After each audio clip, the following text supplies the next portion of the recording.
Presiden Republik Indonesia, Joko Widodo, menyampaikan pemilihan menteri dalam pemerintahan Presiden terpilih, Prabowo Subianto, tidak ada campur tangannya.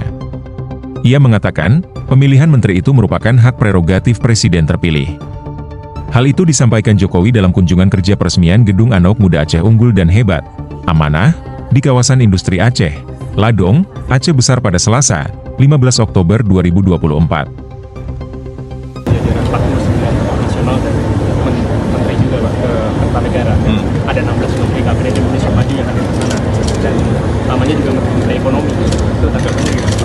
Yang pertama, itu adalah hak prerogatif Presiden terpilih Bapak Jenderal TNI Purnawirawan Prabowo Subianto. Itu hak prerogatif.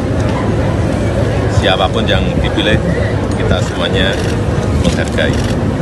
Mengenai kurang lebih 15 atau 16 menteri di kabinet sekarang yang juga dipilih oleh Bapak Prabowo Subianto, itu juga saya kira melalui pertimbangan matang, melalui seleksi-seleksi, melalui pengalaman beliau bergaul, berinteraksi dengan para menteri selama 5 tahun.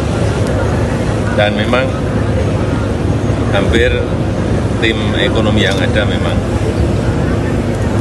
yaitu yang namanya berlanjutan. Pak Jokowi